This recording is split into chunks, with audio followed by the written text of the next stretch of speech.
Hola chicas, ¿cómo andan? Ahí esperamos unos minutitos y ya empezamos. Aviso por las dudas. Mientras que si quieren inscribirme en el chat, como vienen con la cursada, no hay problema.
Bien, mientras tanto podemos ir hablando un poco. Acá les presento el primer tema que vamos a ver hoy, que se llama topografía, planos y direcciones, y también un poquito habla de los niveles de organización del cuerpo humano, que la semana pasada fuimos dando, a modo así, a un brusco.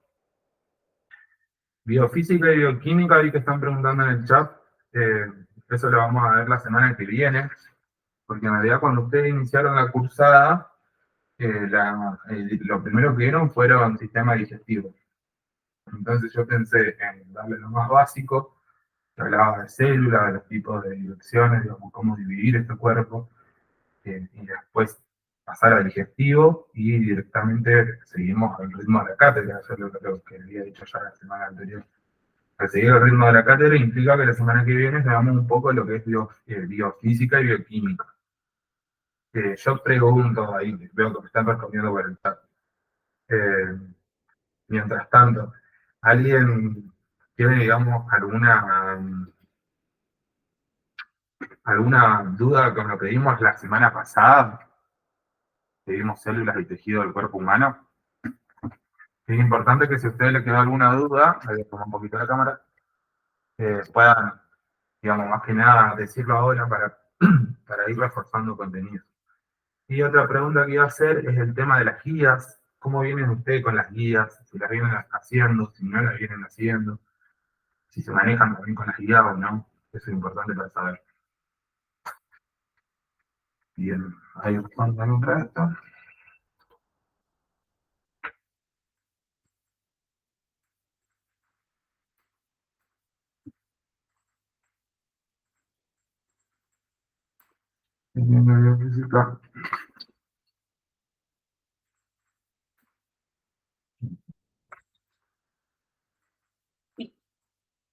Díganme cómo vienen. Ahí ya en un ratito empezamos.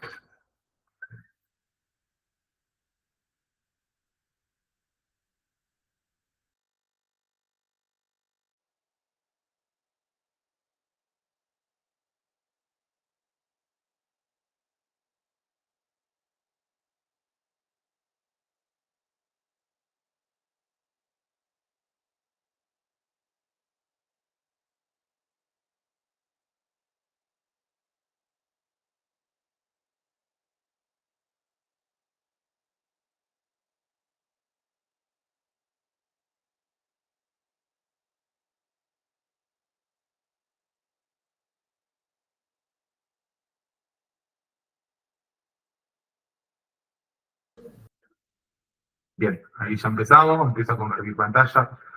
Cualquier cosa queda grabado. Esto también quiero que queden tranquilos, que se va a ir compartiendo. Tuvimos un mínimo inconveniente con la chica que nos sube los materiales, pero está enferma, así que bueno, ni bien pueda lo va a subir. Como dije antes, yo acá mientras tengo el celu para ver, digamos, si van a escribirme algo al chat. Está bueno que cualquier duda o algo también participen, digan, che, yo no entendí cierta cosa, me cuesta en tal cosa. Entonces uno puede ir ayudándolos a ustedes también. ¿Sí? Las veces que sea necesaria, no hace falta, digamos, no hace falta que ustedes después también puedan, o sea, tienen la posibilidad de escribirlo, eh, así sea tanto por chat o por otro lado, pero se sacan todas las dudas. El tema para empezar, vamos a dar lo que dijimos que se denominaba topografía, planos, direcciones y nivel de organización del cuerpo humano. Después vamos a ir haciendo pues, un breve ondeo, digamos, por todo lo que es el aparato digestivo, el sistema digestivo, tanto de la perspectiva de, de anatomía como fisiología. Que, bienvenida Isara también, que es nuestra profe, otra de nuestras profes también, que hoy se encuentra enferma, pero eh, nos hace con la distancia. Lo primero que vamos a ver es lo que denominamos posición anatómica. ¿Qué decimos que es la posición anatómica cuando hablamos de biología, ¿sí? Justamente acá tiene una breve definición que nosotros estamos sacando del Power de la profesora Laura Moore, que describe la posición anatómica como que es aquella en la que se encuentra el cuerpo, estando de pie, con la cabeza hacia adelante. Los brazos se sitúan a los lados del cuerpo, ¿sí? Con las palmas hacia adelante y los pulgares hacia afuera del cuerpo, ¿sí? O sea, no tenemos la mano así, estiramos las manos así. Los pies también tienen que estar orientados hacia adelante y ligeramente separados. O sea, ni juntos ni del todo separados, ligeramente. A partir de la posición anatómica, podemos establecer tres planos y tres ejes que son los que se realizarán en los distintos movimientos.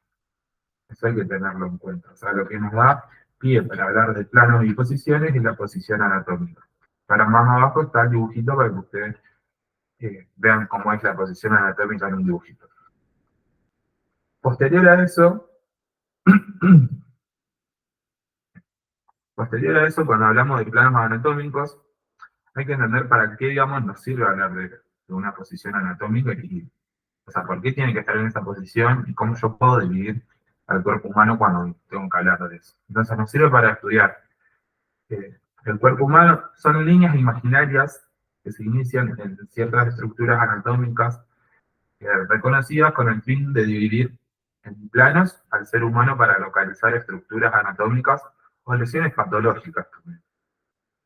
Para un ejemplo, por ejemplo, cuando hablamos sobre los planos, es fundamental saber que el primero que vamos a denominar es el plano sagital o medio, que justamente lo que hace este plano es de manera vertical y longitudinalmente, es decir, de cabezas a pie, va dividiendo la zona en derecha e izquierda, pero en lados iguales. No es que va a haber más de la derecha o más de la izquierda. ¿Sí? Acá ustedes tienen un ejemplo de la posición anatómica y cómo sería si yo divido de derecha a izquierda al cuerpo humano en un plano sagital. Un plano frontal tiene otras características. Y en transversal tiene otras. Por ejemplo, volviendo un poquito acá. Yo cuando hablo de plano sagital, puedo dividirlo de derecha a izquierda. Ahora, si me toca hablar desde un plano frontal, yo puedo hacerlo en anterior y posterior. ¿Sí? O sea, anterior va a ser la parte más aproximada hacia adelante y posterior hacia atrás. Y cuando hablo del plano transversal, puedo hablar de arriba o abajo. Cuando nosotros hablamos, o sea, diremos que una estructura determinada es medial con respecto a otra cuando se encuentran más próximas al plano sagital y al dorsal, que digamos es el dibujito que tenemos en esta imagen. Ahora cuando hablamos del segundo plano, que es el frontal, también denominado coronal, hay que tener en cuenta que cualquier plano vertical que sea perpendicular al plano medio, o sea, 90 grados, un ángulo de 90 grados, sirve para dividir al cuerpo en dos zonas, que como dijimos antes, anterior y posterior. O sea, todo lo que esté de este lado va a ser anterior y todo lo que esté atrás de mi plano va a ser posterior. De esta forma, cuando una estructura esté más hacia adelante, o sea, hacia el pecho, con respecto eh, a otra, diremos que su posición es ventral, mientras que si se encuentra hacia atrás, diremos hacia la espalda, encontramos lo que decimos dorsal, ¿sí? Cuando está del plano hacia adelante decimos que es ventral, y cuando está del plano frontal hacia atrás, decimos que justamente es dorsal. Bien. Ahí, bueno, un segundito, Superman. Bien, ahora cuando hablamos de lo que denominamos plano transversal, hay que tener en cuenta que en todo el plano, o sea, que sea perpendicular al eje, acá como está en el circulito naranja, longitudinal, mayores, o sea, en cualquier elemento sirve para qué? Para dividir el cuerpo en dos zonas, superior e inferior. Yo agarro la altura de la cintura, hago un corte, un plano, me sirve para delimitar si esta parte es superior o esta que está aquí es inferior. Ahora, por lo tanto, ahí lo que hacemos es decir que si una estructura se encuentra en una posición superior, más próxima al cráneo, o sea, más cercano al cráneo, esta será craneal con respecto a la otra estructura. Y si se encuentra o se sitúa por debajo, decimos que está más alejado del cráneo y diremos que se encuentra en una posición caudal. Por ejemplo, si tenemos que hablar de las extremidades de los miembros inferiores, de lo que es toda la parte del pie, le decimos que se encuentra más cercano a una posición caudal. Además, hay que entender que hay otros términos que nos posibilitan ubicar en una determinada, ¿sí? Por ejemplo, acá nos brinda un ejemplo. Cuando nos referimos a una extremidad, podemos saber su posición con respecto al tronco, ¿sí? Utilizando los siguientes términos. Cuando está más acá, en la cavidad torácica, ¿sí? Todo lo que es la zona del pecho, decimos que es proximal, pero cuando está más alejado, hablamos ya de que es distal, ¿sí? Por eso acá dice que el punto de unión, o sea, el punto de unión de una extremidad determinada se encuentra cercano al tronco, ¿sí? Cuando es cercano es proximal, y cuando se encuentra más alejado es distal. Después tenemos otras formas también, como es la medial, la lateral y la proximal. Fíjense dónde está ubicado la parte distal, la parte proximal. Cuando hablamos de medial, tenemos que tener en cuenta la altura del esternón, ¿sí? Lateral es lo que se va a encontrar justamente lateralizado hacia la derecha o a la izquierda del esternón. Y también cuando decimos superior e inferior, o sea, en un corte transversal, que lo haríamos ahí, fíjense que hay estructuras que se van a encontrar por encima, justamente de mi plano transversal, como pueden ser justamente la cavidad abdominal, torácica, la zona craneal, los miembros superiores, y cuando hablamos de lo inferior, hacemos referencia a los miembros inferiores y a los órganos sexuales, ¿sí? Que es un poco acá lo que explica. Cuando se encuentra más cerca, más lejos, digamos, de la línea media, cuando también decimos, también que cuando nosotros hacemos referencia a lo que es lateral, acuérdense que utilizamos mucho lo que es el hueso esternón para poder dividirlo, y a continuación le deja ciertos ejemplos, ¿sí? Hasta ahora vienen bien, hay algo que no se entienda, yo necesito que ustedes me digan si hay algo que no entienden, si fui muy rápido, ¿sí? Eso es importante que ustedes entiendan.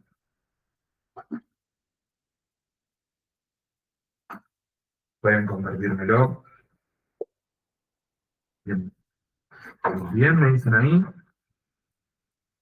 Ustedes también van entendiendo todo, bueno, eso es bueno. Es bueno saber que ustedes están atentos. Bueno, compartir pantalla, hice por las dudas. Eh, Aquí compartimos pantalla. Bueno, estamos dando algunos ejemplos. Digamos que cuando hablamos del eje sagital, del eje transversal y longitudinal, justamente. Cuando hablamos de ejes, tienen que entender que existen estos tres tipos de ejes. Cuando hablamos de planos, también. La diferencia, digamos, entre lo que sería plano y eje, es, radica, digamos, la finalidad que tiene cada uno. Por ejemplo, cuando nosotros hablamos de plano, estamos hablando más para encontrar la patología o la asociación a un órgano. Cuando hablamos de eje, es más bien orientativo. Cuando nosotros hacemos referencia a los movimientos y de las articulaciones que puede llegar a tener una persona, hablamos de los ejes. Cuando hacemos referencia al otro que dijimos antes, hablamos de los planos. Por ejemplo, dice, plano sagital. Se dirige de adelante hacia atrás horizontalmente. ¿Sí? De adelante hacia atrás horizontalmente. El plano frontal rota alrededor del eje. O sea que este plano puede estar dividido necesariamente así y puede ir rotando según la posición. Cuando hablamos de lo que es el plano transversal, se dirige, digamos, del lado al lado horizontalmente, pero hablamos de que el plano sagital propiamente, o sea, rota alrededor de este eje. Cuando decimos lo de plano longitudinal, hay que entender que se dirige, o sea, se dirige hacia arriba y hacia abajo verticalmente, o sea, hacia arriba o hacia abajo verticalmente, y que volvemos a repetir que el plano sagital, justamente la particularidad que tiene es la de rotar. Y ustedes tienen unos dibujitos que habla un poco de lo que es el eje vertical, rotar, hablamos del plano transversal también, ¿sí? Porque ponele acá podemos decir superior e inferior, pero tenemos que hacer referencia a ver si se está viendo en la parte anterior o la posterior, ¿sí? Ahí sería un ejemplo. Esta es un poquito más orientativo para ustedes, todo lo que es plano y direcciones, para que ustedes aprendan también, vamos a dividirlo, a raíz de esto también después surgen lo que son las regiones y los cuadrantes, y por ejemplo si hacemos una localización del abdomen y yo quiero hablar del cuadrante, justamente la misma palabra me lo va diciendo, me dice que se divide en 4 partes. Tengo que tener 2 partes superiores y una inferiores, pero también se tienen que ser lateralizadas. Tengo que tener un superior izquierdo y un superior derecho, un inferior izquierdo y un superior derecho, ¿sí? Y cuando queremos hablar de cierto, vamos a asociar que está más próxima, lo más distal, digamos, de un cuadrante a otro. Ahora, cuando hablamos de regiones, la finalidad que tienen las regiones es que justamente ustedes sepan qué órgano hay en cada región, ¿sí? En cada una de las 9 regiones. Por ejemplo, si yo hablo del cuadro de la región, que, o sea, que es el meso es todo lo que hace referencia al medio, viste que tenemos hiper, meso y hipo, entonces hay que entender, digamos, qué hay detrás de esa región, porque yo mediante la palpación, los métodos también de percusión, como ustedes van a ver también más a fin de año, yo puedo tener una idea, digamos, de qué patología puede estar asociada. Hay un concepto que me parece sumamente importante que lo trabajemos desde biología, sobre todo, para entender al cuerpo humano. Hay que entender que el cuerpo humano lo que tiene justamente es una tendencia por la homeostasis, ¿sí? Que habla de una propiedad de estos organismos que consiste en la capacidad de mantener una condición, ¿sí? Una condición interna estable, compensando los cambios con su entorno mediante el intercambio regulado de lo que es materia y energía con el exterior. Fíjense que hay varias palabras importantes en una sola definición. Disculpen. Hay que entender primero que es una propiedad, o sea, una característica que se puede llevar a cabo. Segundo de eso, hay que entender que habla de mantener, o sea, mantener un equilibrio sobre lo interno y lo externo. Justamente que mi interior esté estable me hace referencia a que yo puedo llegar justamente en un intercambio, puedo llegar a intercambiar energía y materia, pero siempre tendiendo al equilibrio, ¿sí? Cuando ocurre que sucede más, tiene un determinado nombre. Cuando ocurre que sucede menos, también tiene un determinado nombre, que lo vamos a ver más abajo. Y hay que entender que son sistemas de retroalimentación, es decir, la misma salida va a alimentar y va a alimentar a lo que es la entrada, ¿sí? A ver si hay algo más. Por ejemplo, también cuando se trata de una forma de equilibrio dinámico. Esto es importante que ustedes entiendan. Eh, Entiendan que la palabra dinámico me hace referencia a que no va a ser algo que va a estar ahí estático en valores y estático en lo que va a ser siempre cantidad, sino que a veces que pueda haber cantidad del lado externo, o sea, de mi medio exterior, puede haber más cantidad, más necesidad de algo, y ahí se tiene que poner a trabajar mi entorno interno para compensarlo, o viceversa, puede que yo necesite más cosas en el interior de la célula para una actividad celular, y que justamente tenga que recurrir del medio. Por eso hablamos de que son justamente sistemas de control retroalimentados y que constituyen un mecanismo. O sea, la manera en que este equilibrio tiende siempre a estar lo hace mediante la autorregulación.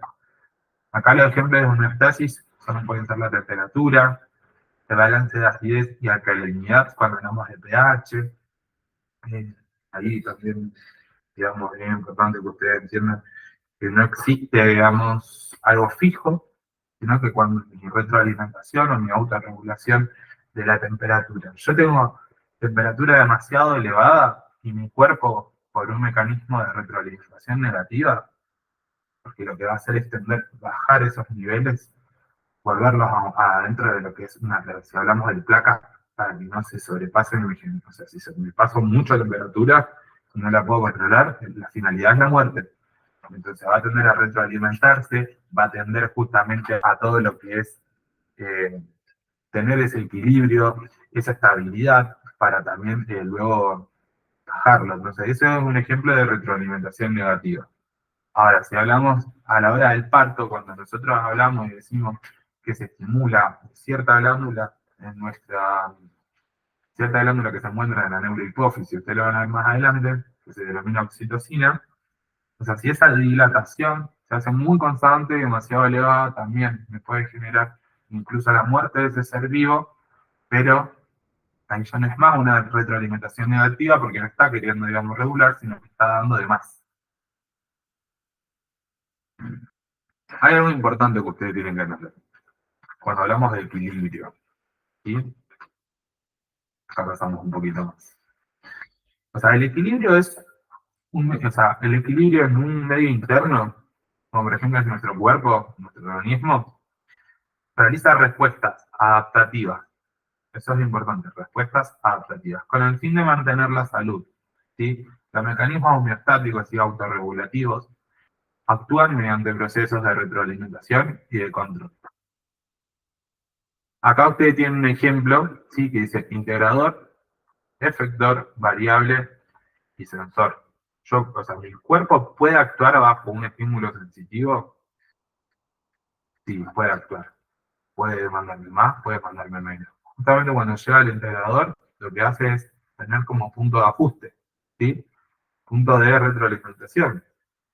La manera en que lo hace, la respuesta que se da a esta retroalimentación, para saber si es necesario que sea negativa o positiva. Por eso también hablamos de variables. Son 4 componentes importantes a la hora de hablar de homeostasis. Acá le dan otro ejemplo a usted. ¿Sí?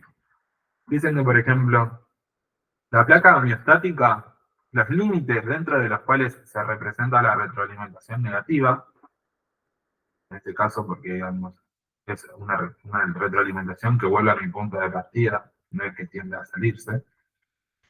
Más allá, o sea, de estos límites, aparece lo que es una retroalimentación positiva también, como en este caso aquí, ustedes lo tienen aquí. O sea, lo que hace referencia es, para que ustedes se den cuenta, hablar un poco de lo que es la placa homeostática, digamos, este cuadrado acá, mi punto de partida o mi integrador, y saber, digamos, qué estímulo yo recibo, qué respuesta doy, cuando vuelvo a mi punto de integrador o mi punto de partida, o sea, cuando la tendencia es volver hacia el punto de origen, eh, hablamos de una retroalimentación negativa. Cuando la tendencia, o sea, la respuesta da hacia algo que necesito más, o la demanda es mayor, cuando hablamos de una retroalimentación positiva. También eso es importante que ustedes entiendan. Hablamos del pH, ¿sí?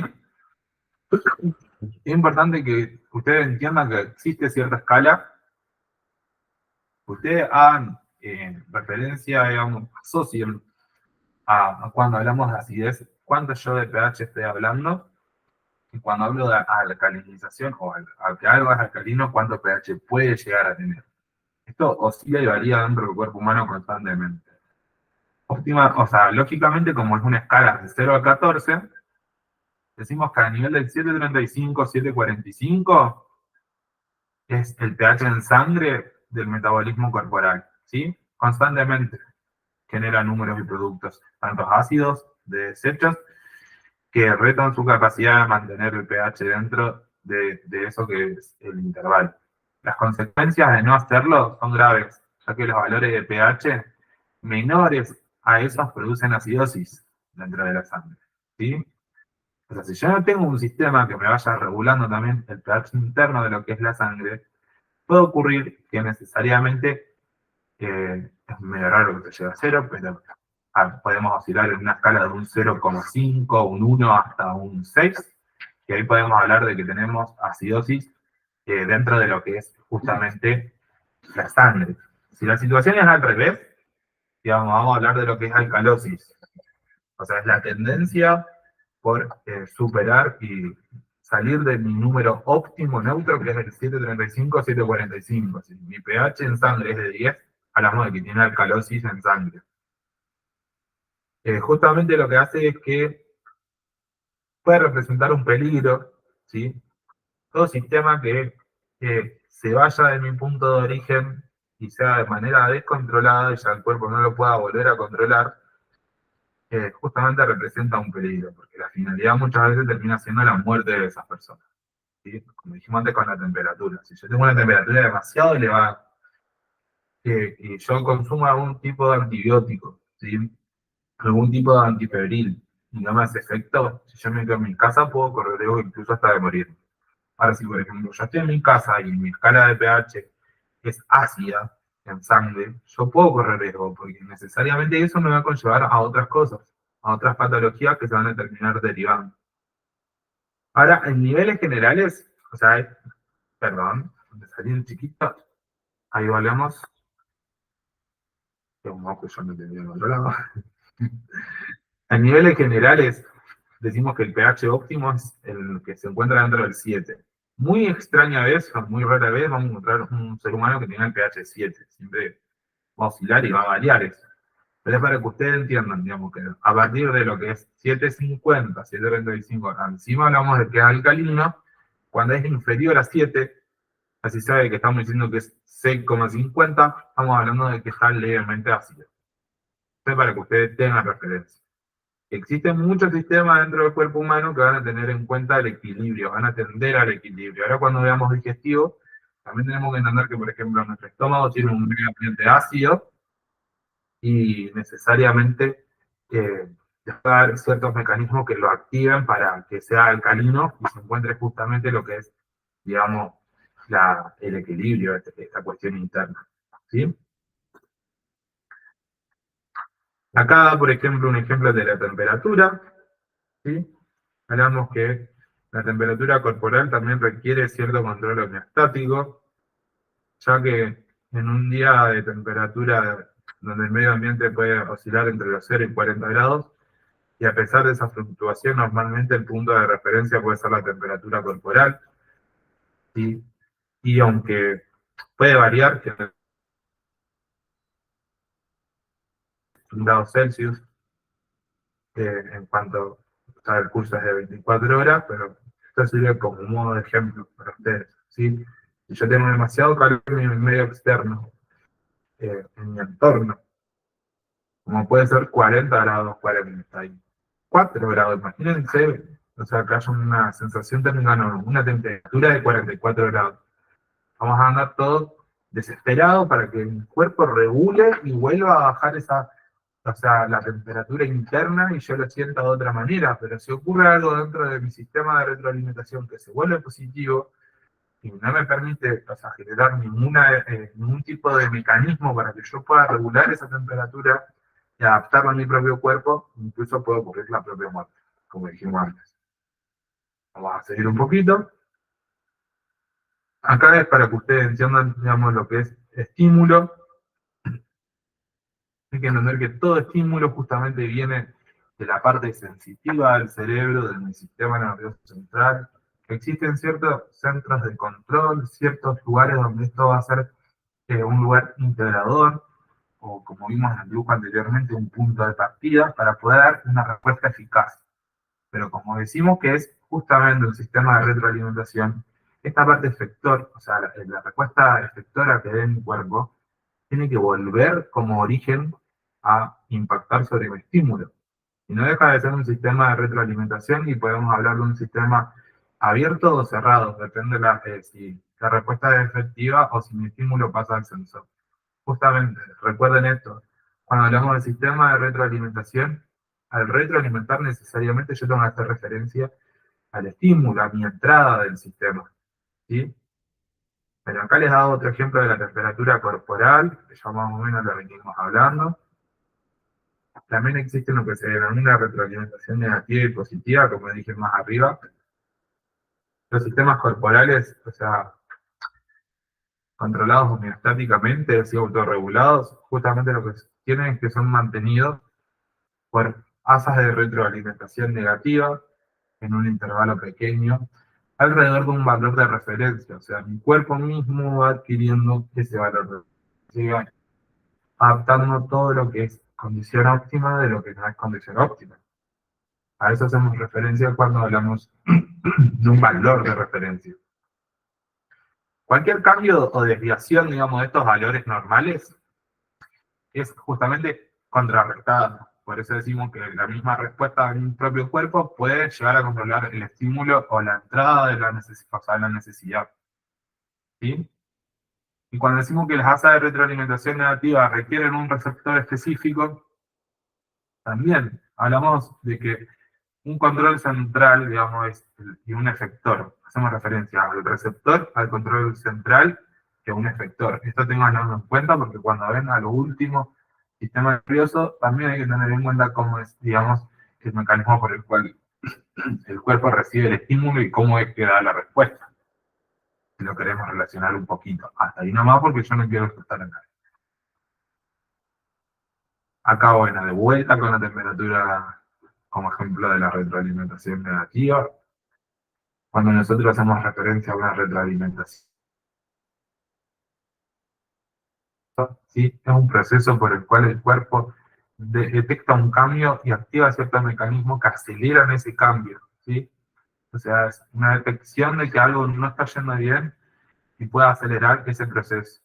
Hay que siempre ponerlo que hacerlo de la manera medida.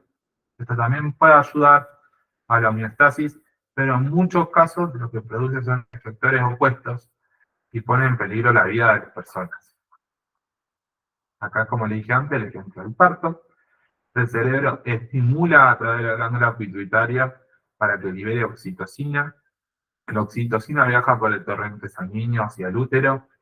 Una vez que la oxitocina estimula las contracciones uterinas y empuja al bebé hacia el cuello del útero, como está aquí en la imagen, la cabeza del bebé presiona ese cuello del útero y a través de impulsos nerviosos lo que hace es justamente provenientes del cuello transmitir respuestas al cerebro.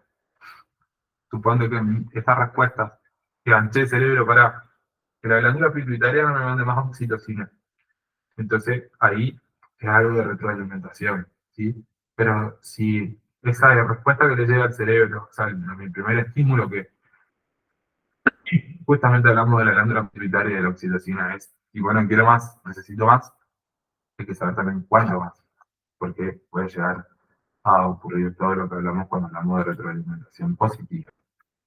Ya le dejé compartir pantalla. Yo necesito que necesariamente ustedes me digan si se entendió la parte de homeostasis. Eso también es importante para ustedes. Vayan escribiendo. Ahí tomamos un segundito para que si alguien tiene una duda pueda hacer.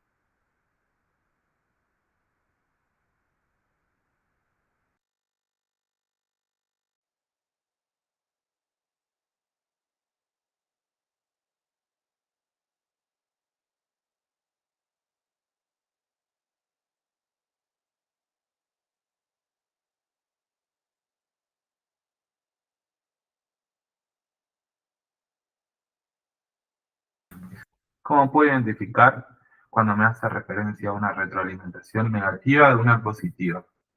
O sea, la negativa hace referencia siempre a atender, retener o bajar esa respuesta que me está dando el cuerpo.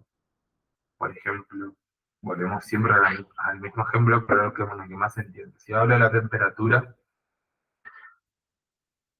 necesariamente para que yo me dé cuenta que tengo temperatura elevada, mi cerebro va a generar estímulos, ¿sí? Estímulos sensitivos y nerviosos, como puede ser la sensación de escalofríos, la sudoración, el sentirme mal, y si la respuesta que termina teniendo el cerebro, o sea, tiende a querer bajar esos números de elevada temperatura, por eso es también la sudoración, pero si no lo hubiese, hablamos de una retroalimentación positiva, porque no está tendiendo a que vuelva a su punto óptimo, sino que se está yendo por encima de mi punto óptimo. ¿Entendió, Steffi?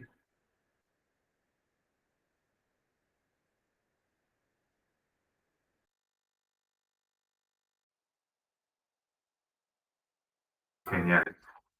Bueno, ahí ya de mientras voy a buscar un poquito lo que es eh, sistema digestivo, así ya podemos empezar.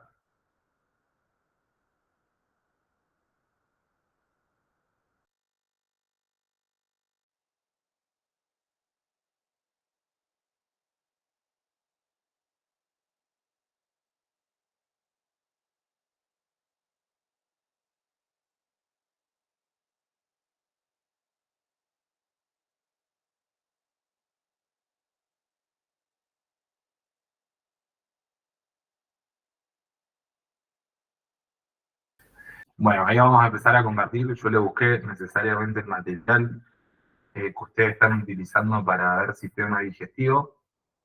También es bueno siempre atribuir que el material justamente lo saqué de la biblioteca virtual. Eh, y vamos a ir leyendo junto con ustedes y vamos a ir explicando. Yo les preparé una breve intro para que ustedes entiendan todo, pero me parece que sirve más que vayamos leyendo el libro en conjunto y luego que vayamos también razonando y teniendo en cuenta ciertas cosas. Lo primero que les voy a pedir es que me digan para ustedes qué es el sistema digestivo, ¿sí? ¿Qué función piensan ustedes que tiene el sistema digestivo?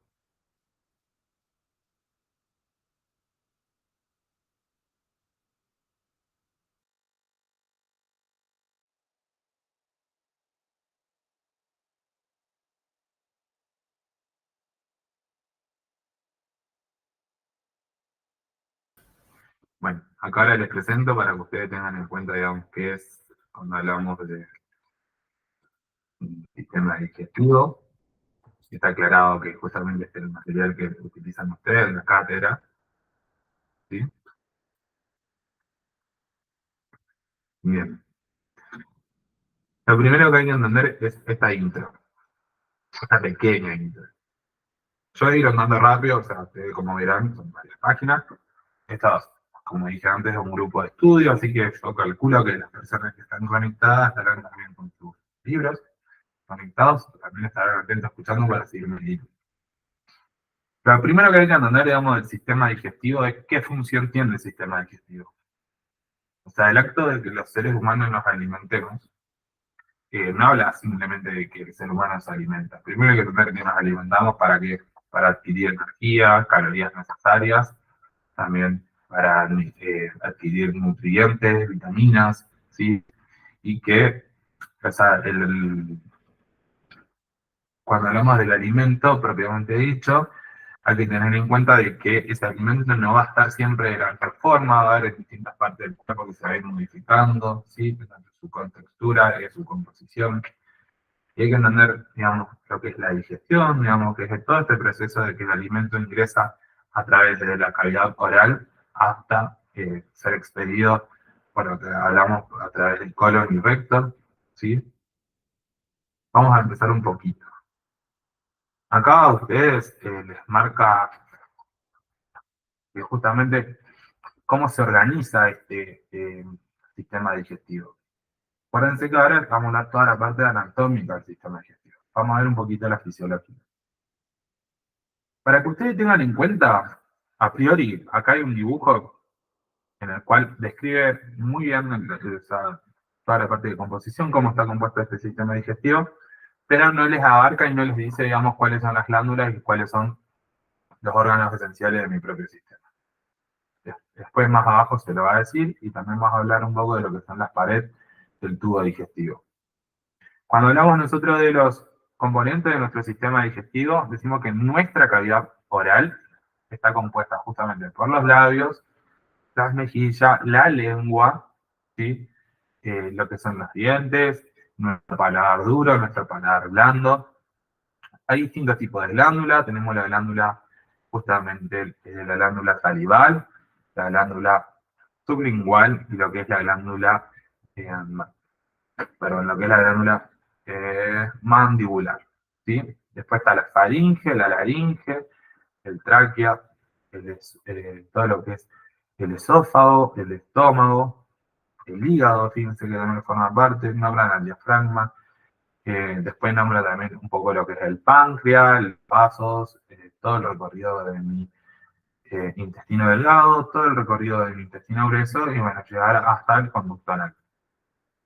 Para hacer una breve diferenciación, acá en este cuadrito usted que tiene aquí, directamente ya le dice cuáles son las glándulas, o sea, los órganos accesorios, y cuáles son los sistemas del tubo digestivo, ¿sí?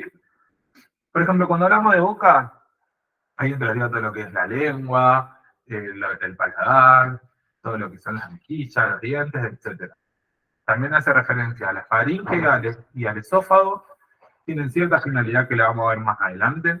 Hace referencia al estómago, al intestino delgado en sus tres divisiones, cuando hablamos del duodeno, yeyuno y ilión, ese es el orden, y a mi intestino grueso, cuando hablamos del ciego y del colon, ¿sí? ¿Qué tipo de colon? El colon ascendente, transverso, el colon descendente y el sigmoide.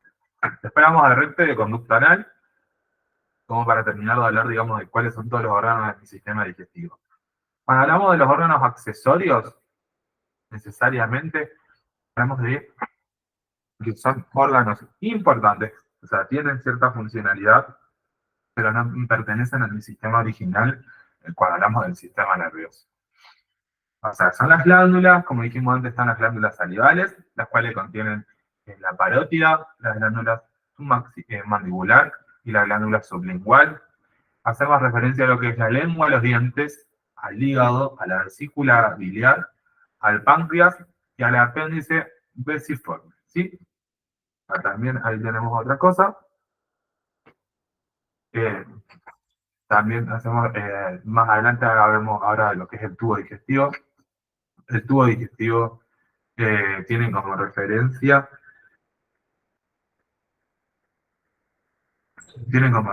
que se compone de 4 capas, el tubo digestivo. ¿Sí? Ahí va, un segundito, ahí va. Y ya volvemos a esto.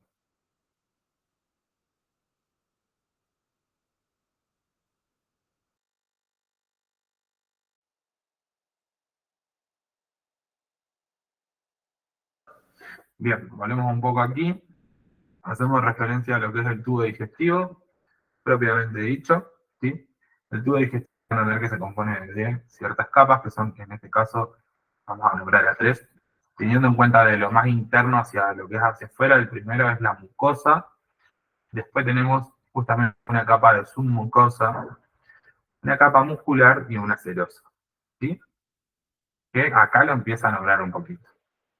O sea, en el capítulo que ustedes están viendo, le explican un poco lo que es el tubo digestivo y hace referencia, digamos, a lo que es la mucosa.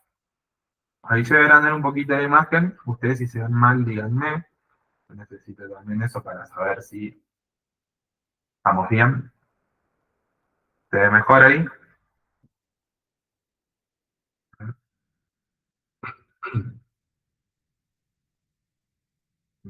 Entiendo que sí. Bien, gracias, doctora. Volviendo un poco a lo que era la mucosa, a ustedes justamente acá les explica que la capa más interna de la pared, que hace referencia a que está en contacto con la luz o el espacio abierto de este tubo, que hace referencia a esta parte de aquí. También que se produce, bueno, justamente se puede observar que en la mucosa se compone a su vez también de capas de epitelio mucoso interno, capas de tejido conjuntivo, fibrosos, laxos, que se denominan justamente lámina propia, ¿sí? Y hace referencia a este también tejido conjuntivo fibroso, laxo, y lo que hablamos de lámina delgada. Ahora, cuando hablamos y hacemos referencia, acá están los 3 que dijimos antes, o sea, está compuesta de un epitelio mucoso, para que se entienda. Acuérdense la semana pasada cuando vimos tejido y que hablábamos de epitelial, es justamente que se caracterizaba por tener poco líquido intracelular, o sea, entre célula y célula, pero que tiene gran finalidad, que hagan de soporte, sostén, también transporte, nutrición. Entonces, todo eso son para lo que es la célula, ¿sí? Hablamos de lo que es una lámina interna, perdón, una lámina propia y la musculatura de las mucosas. Ahora, cuando hacemos referencia a la submucosa, que es la que está ubicada como segunda capa por encima, digamos, de mi capa de mucosa, hay que entender cómo es que está compuesta, justamente por tejido conjuntivo, ¿sí? Sí, por tejido conjuntivo, y es un poquito más, en cuestión de espesor, más que lo que es la mucosa. A su vez también, digamos, la mucosa lo que contiene son numerosas glándulas, ¿sí? Numerosas glándulas, vasos sanguíneos y nervios, acá en la clara que son nervios parasimpáticos también. Y ahí empezamos a hablar del primer plexo, que sería el plexo submucoso, ¿sí? O lo que se denomina como plexo de Meneiter. Hay que entender porque hay otros tipos de plexo. Y yo se los voy haciendo un poquito más específico, más ahondado. Después, digamos, si ustedes, digamos, se lo toman con ese nivel de detallismo, no calculo que sean en todas las partes del tubo digestivo, sino en algunas. Cuando hacemos referencia a la capa muscular, ya hablando de la tercera capa de adentro hacia afuera, hacemos referencia a que es una capa justamente espesa de tejido muscular, que lo que hace es envolver a la submucosa, y que esta porción de, digamos, de tejido se caracteriza por una capa interna denominada músculo circular, y músculo liso circular, y una externa o longitudinal. También hay que entender que hay dos tipos, como dijimos acá, capa de musculatura lisa circular y una capa muscular longitudinal. La predisposición de los músculos también implica mucho, después más adelante lo van a ver, por el sentido de que si pueden ser conscientes o inconscientes, y hay ciertos músculos que se pueden llegar a controlar y otros que no, pero lo vamos a ver un poquito más hacia adelante. ¿Sí?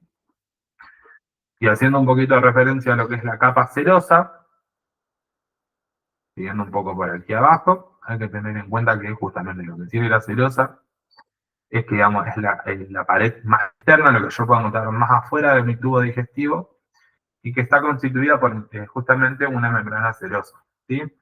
La cual corresponde, digamos, a la capa visceral del peritoneo. ¿Alguien sabe qué es el peritoneo? Digamos, si yo le hablo de peritoneo, ustedes me entienden qué es. Que pueden tener, digamos, referencias, acá hago referencia cuando hablo de peritoneo.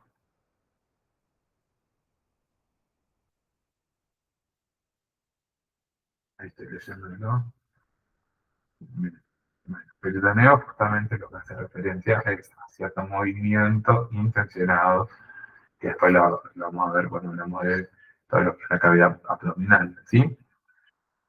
Después decimos que esta membrana serosa está tapizada, a su vez, digamos, tapiza y envuelve a lo que es la cavidad abdominopélvica y que cubre los órganos, ¿sí? La función es más bien de revestimiento, que está unido a las paredes de la cavidad, digamos, lo que es abdominopélvica, y que tiene ciertas, digamos, sí, tienen como cierta capa que se llama parietal, ¿sí? Del peritoneo, y que los pliegues de esta membrana serosa justamente conectan con las porciones parietal y visceral que se muestran en esta figura.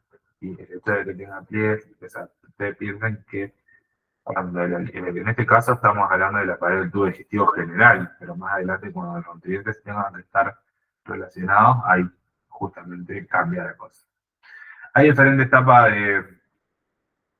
de células, digamos, a nivel histológico, o sea, hay diferencias, hay una leve diferencia, por ejemplo, cuando hablamos de lo que es el esófago, decimos con su porción más superior, digamos, o más, sí, o sea, hablando dentro de lo transversal, su porción más superior, lo que va a tener es justamente tejido epitelial pavimentoso estratificado, y después en el resto de los órganos, por lo general, hablamos de lo que es un tejido cilíndrico simple, ¿sí?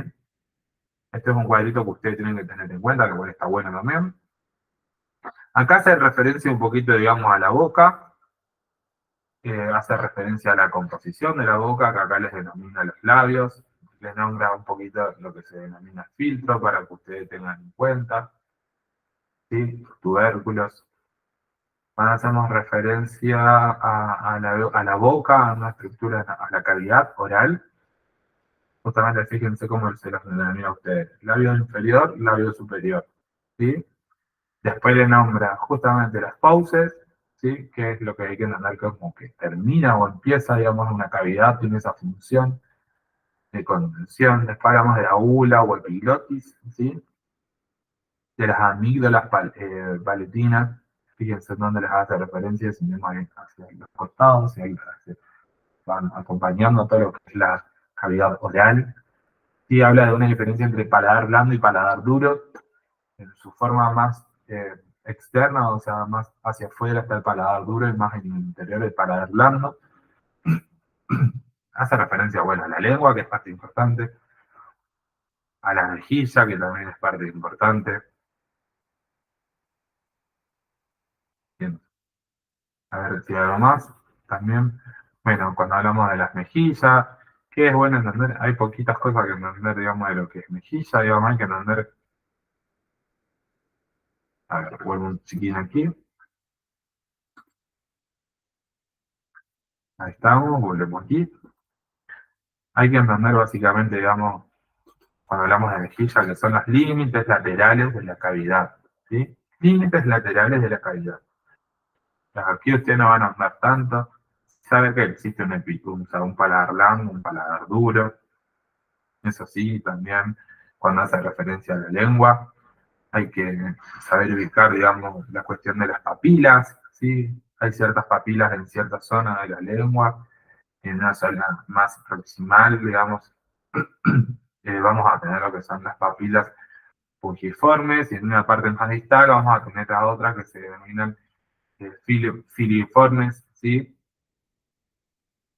Eso, ahí seguimos con esto. Acá ustedes justamente tienen una visión histológica de lo que son las papilas, digamos, en la superficie de la lengua, para que ustedes entiendan, digamos, que no se ubican todas de la misma forma, ¿sí? Que las papilas gustativas se ubican de una determinada forma, las papilas, la papila, digamos, cuando hacemos referencia a la circunvalada, se ubica de otra forma. Bueno, acá hablamos un poquito de lo que es la estructura de la boca, de la cavidad oral, repetimos lo mismo. Hace referencia a los frenillos, ¿sí? Tienen cierta finalidad, los frenillos no se piensa que están por estar, sino que necesariamente están eh, para que ese movimiento, ese acto de evolución sea un poquito más controlado y organizado, ¿sí? Después, cuando hablamos de las glándulas salivales, tenemos que entender que son estas tres que están aquí, que son glándulas justamente parótidas, submandibulares y glándulas sublinguales. Cuando hablamos de glándulas salivales, no es que un solo tipo de glándulas, son justamente salivales porque contienen tres tipos de glándulas: parótidas, submaxilares y sublinguales. Y tienen ciertas cositas, ¿sí? En cuanto a su forma, a su tamaño, también se distancian un poco una de las otras. Una, por ejemplo, la parótida lo que hace es darle esa consistencia acuosa a través de las enzimas, ¿sí? Pero no hablamos del moco propiamente dicho. Cuando hablamos de las submaxilares hay que entender, perdón, submandibulares hay que entender, digamos, dónde están localizadas. También, digamos, hay que entender otras cositas un poquito más abajo que tienen ustedes aquí. Por ejemplo, me dicen en la parte posterior, el suelo de la boca, y vamos a encontrar lo que son las glándulas submandibulares. Cuando hacemos referencia a las sublinguales, hay que entender que son un poquito más pequeñas que las dos anteriores, ¿sí? Que se encuentran por delante en lo que es la lengua. Después hacemos referencia a los dientes. Esto se los doy a modo, o sea, a modo general, porque no es que hacen tanto hincapié en esto. Pero hay que entender bien, digamos, cómo se componen estos dientes, que tienen una raíz, un cuello y una corona. O sea, con eso basta. O sea, hay que entender un poquito, digamos, cómo se denomina la localización y el lugar, cómo se denomina cada diente. Hay dientes que son incisivos, caninos, molares, primer molar, segundo molar. Se dividen lo que son las dientes maxilares, hablando de la parte superior, y dientes mandibulares cuando hablamos del inferior. Ahora, haciendo un poquito más referencia a lo que es faringe, hablamos y hacemos referencia que justamente el acto de evolución, o sea, de tragar, una masa redondeada por la comida se denomina bolo. Ya el acto de que ese alimento se pueda modificar y pueda llegar a transformarse en otra cosa, como en este caso es la dilución. Con el acto de dilución vamos a decir que es bolo, ¿sí? Ahí volvemos un segundito.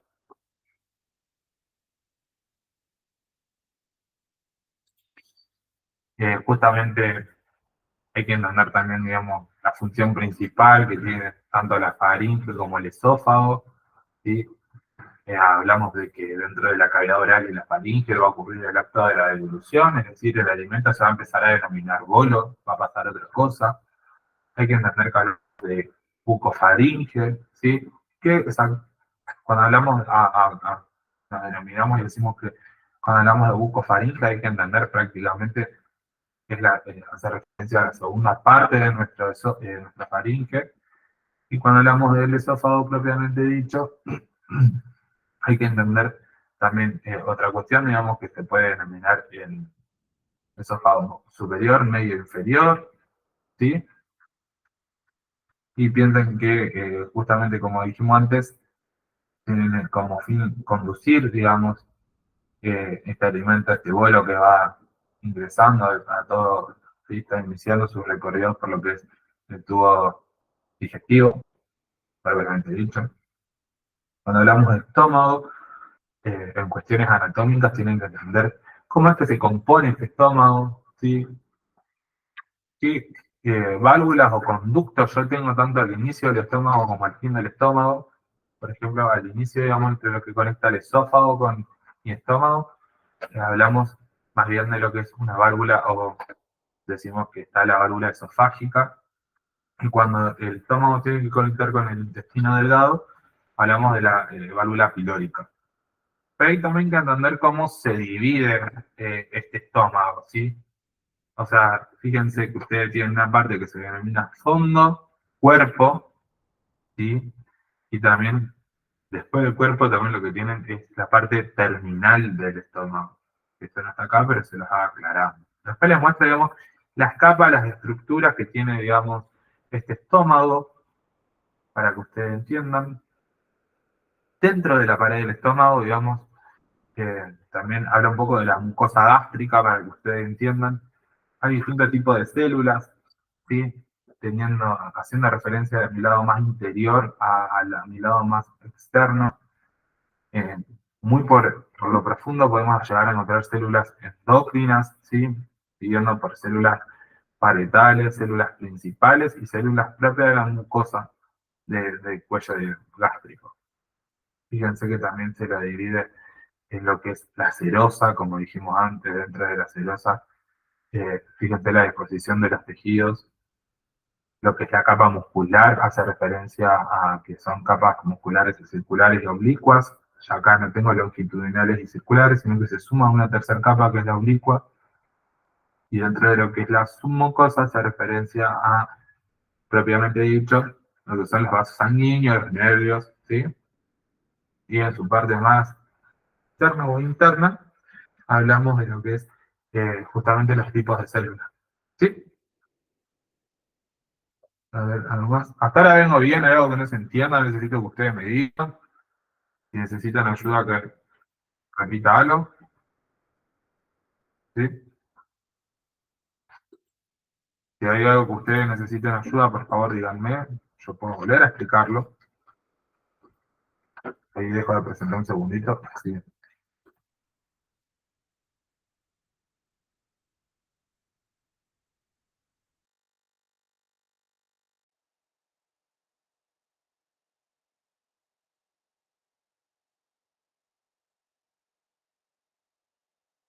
Hay algo que no se entendió, que necesiten que repita. Es importante que ustedes me digan, así yo puedo volver a explicarlo. ¿Sí?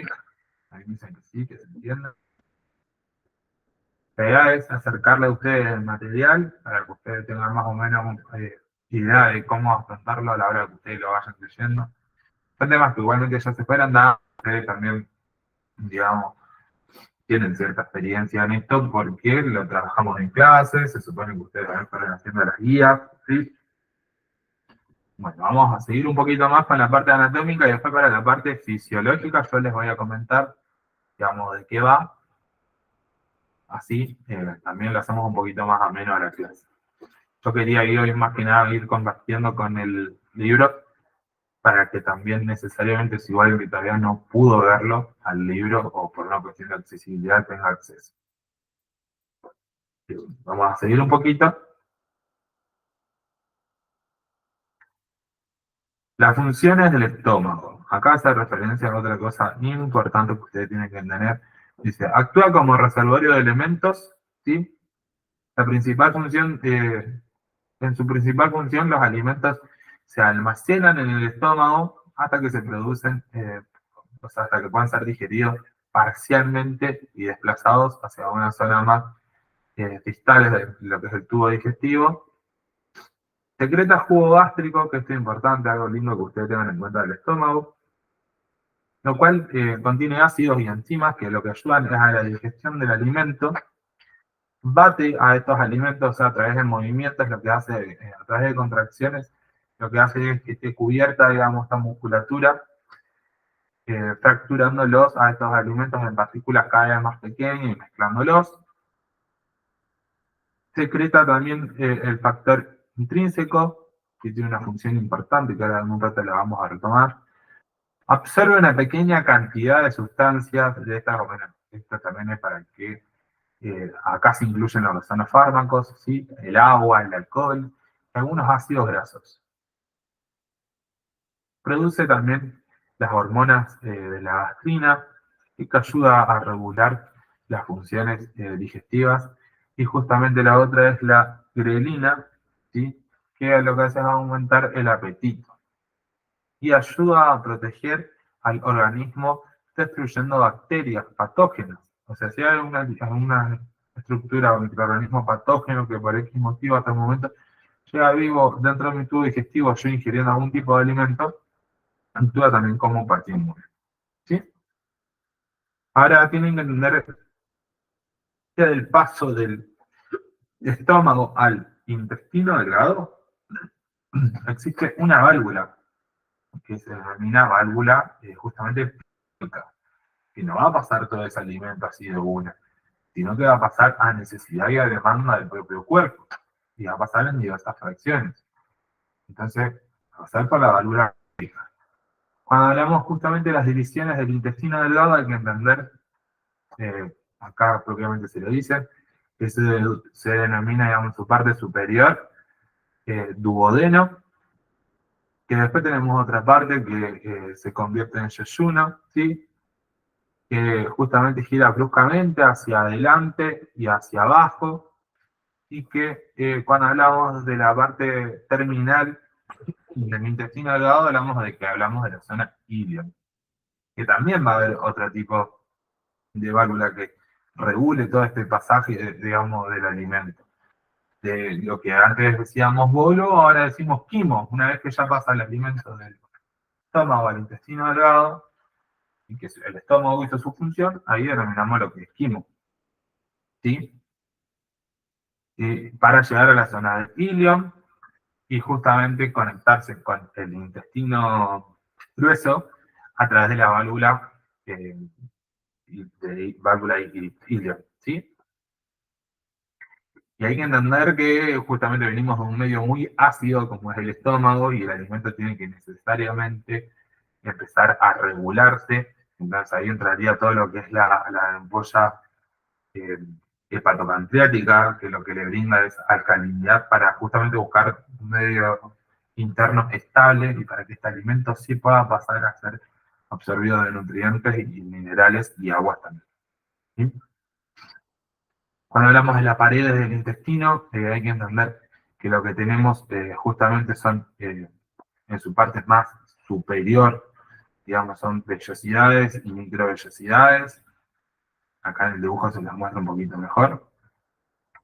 Cuando hace referencia a las vellosidades, hace referencia a que son pequeñas modificaciones del tejido que van hacia adentro y hacia afuera para generar justamente el acceso de estos nutrientes, estas minerales, para que puedan ser absorbidos a mi torrente sanguíneo y puedan ser circulados a necesidad de justamente del cuerpo, pero también a través del sistema circulatorio.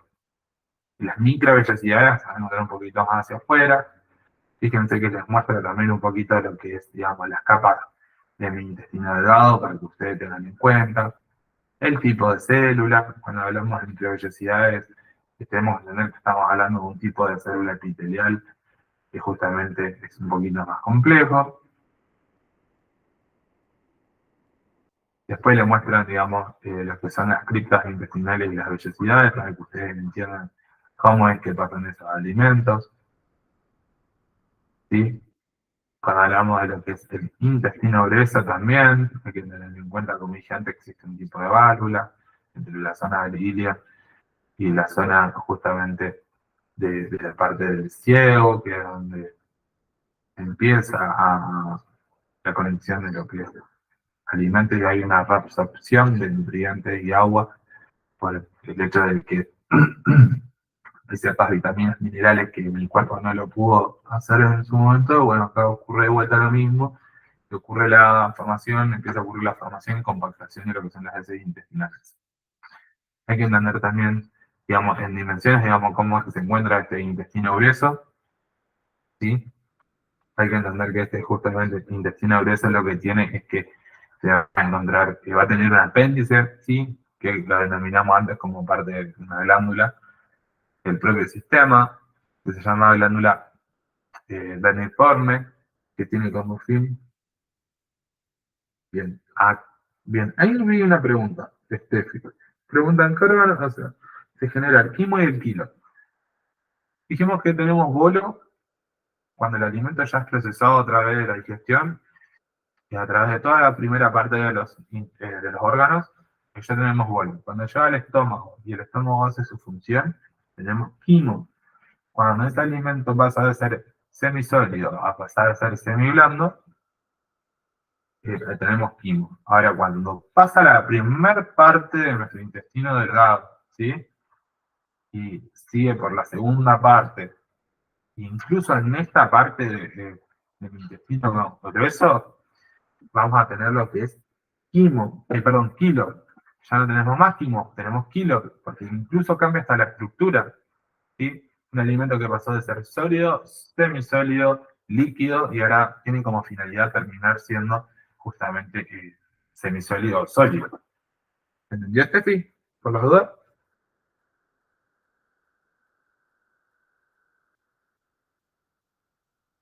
Bien, perfecto. Bueno, cuando hablamos del intestino grueso, lo que tenemos que tener en cuenta es que justamente cómo se compone. Esta apéndice que está ubicada aquí tiene como finalidad ser un reservorio bacteriano e inmunológico, que hablamos de la flora intestinal, acá hacemos referencia a la flora intestinal. Hay que tener en cuenta que en una primera porción el intestino grueso se denomina ciego, ¿sí? Que la válvula que va a conectar el intestino delgado con el intestino grueso se va a denominar válvula iliocecal, ¿sí? Y se va a conectar aquí, en la altura del ciego, que es la unión entre la parte del ilion y del ciego, hablando de lo que es intestino delgado e intestino grueso. Este colon después empieza a hacer su recorrido. Cuando le vas hacia arriba decimos que es un colon ascendente. Tiene ciertos ángulos hepáticos, ¿sí? Derecho en este caso, que va a tener, o sea, hasta ahí va a llegar mi colon ascendente. Después va a cruzar todo lo que es el abdomen, por eso decimos que justamente lo que tengo un colon transverso. Va a generar de vuelta un ángulo, ¿sí? Que se denomina cólico izquierdo, y va a empezar a bajar este intestino grueso en lo que decimos que hablamos de colon descendente. Cuando empieza a hacer una curvatura, justamente hablamos del colon sigmoide, y llega como fin al recto y por ende al esfínter anal externo e interno. Esto también está bueno, que entiendan que hay dos tipos de esfínter, que tienen dos tipos de músculo, el cual uno yo puedo controlar la voluntad y el otro no. ¿Sí? Por eso decimos que uno tiene músculo liso y el otro músculo estriado. Bien.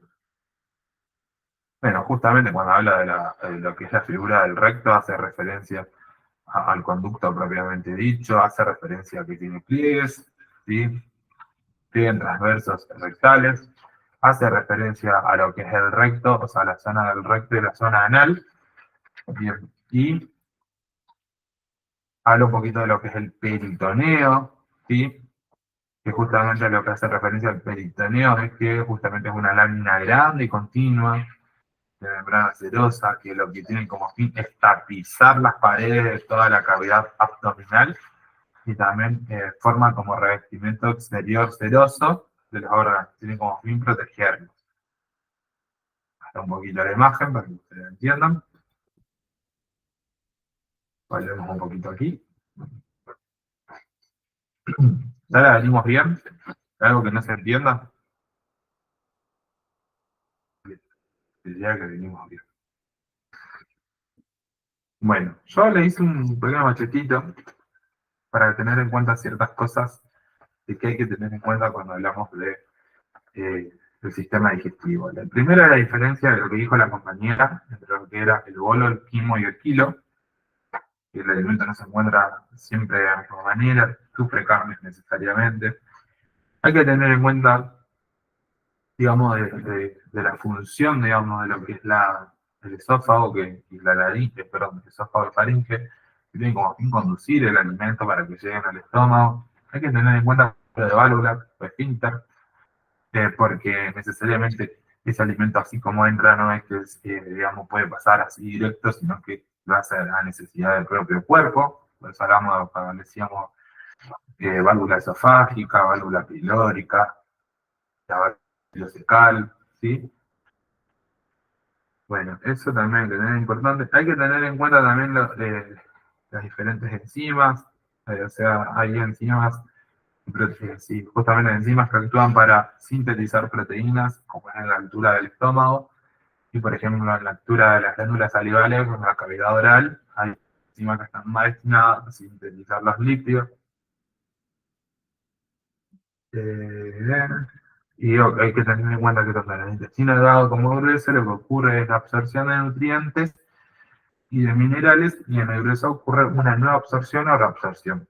Hasta ahora vienen bien, o sea, algo que les quede alguna duda, tienen ganas de que repítalo, ahí lo pueden escribir.